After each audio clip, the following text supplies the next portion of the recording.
E aí como é que começou o plano, que foi o plano que eles sempre tentaram colocar em prática e que agora é em prática? A gente começa fazendo o seguinte: para tirar o poder do Estado, temos que tirar a capacidade do Estado de investir. Porque quando o Estado investe, nós todos investimos. E nós todos temos direito, pelo menos em tese, a um pedaço do resultado dessa riqueza gerada. E como é que você impede o Estado de investir? Fazendo uma emenda constitucional 95, que proíbe durante 20 anos os investimentos do Estado. Ele não é um limite de gastos, a não ser que você não considere juros da dívida gasto.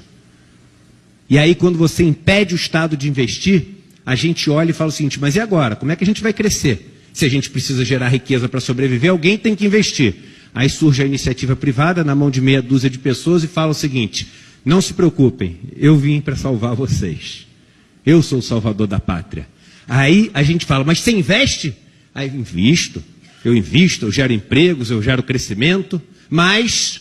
E aí, assim como um sequestrador que assalta um banco e bota as pessoas de refém, eles começam com as exigências. Primeira exigência: eu quero que vocês passem uma reforma trabalhista. Aí eu começo a investir. O que é a reforma trabalhista se não diminuir o custo da mão de obra? É tão simples quanto isso. Você faz com que as pessoas possam trabalhar mais em condições diferentes, com menos poder de negociar o valor do seu trabalho, com menos poder de combater as ilegalidades que são feitas contra eles. O que acontece imediatamente com o preço da mão de obra? Cai. E para eles o preço da mão de obra é simplesmente mais uma das linhas da planilha de Excel, como tem aluguel, como tem o preço da luz, como tem o preço do algodão se ele faz uma camiseta. Não existe uma pessoa, um nome atrás daquele número. Há muito tempo nós deixamos de dar nomes aos bois. Eu, quando era pequeno, meu avô tinha uma fazenda e ele falava assim: nunca dê um nome ao boi, porque senão você não consegue matar. A gente parou de dar nome aos bois e hoje a gente mata, sem preocupação. Somos todos números de uma planilha de Excel, sujeitos a cortes, emendas e contas de chegada.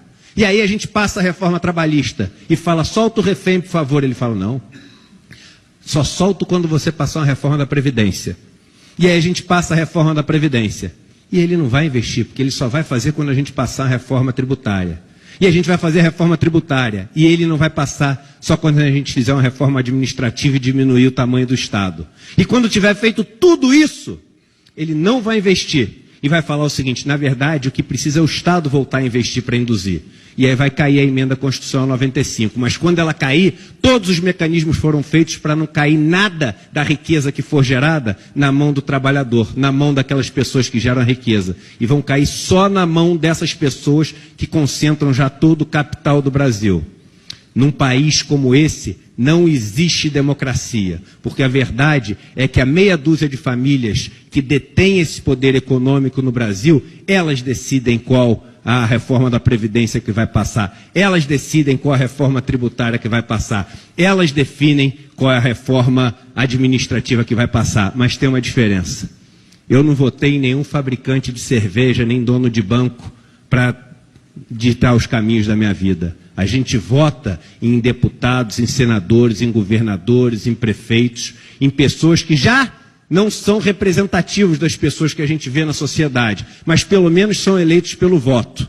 Agora, não são esses empresários que devem ditar os caminhos que a gente deve seguir. E enquanto a gente acumular essa riqueza, esse capital na mão dessas pessoas, a gente vai ter uma falsa impressão de que os rumos desse país vão estar sendo tomados pelas pessoas que foram votadas, mas vão estar sendo tomados por aquelas pessoas que detêm mais o dinheiro. A gente vive num país onde cada CPF não vale um voto, cada real vale um voto, quando a gente está falando sobre os caminhos que vão ser decididos para a gente seguir. E é isso que a gente tem que mudar para poder viver num país mais democrático.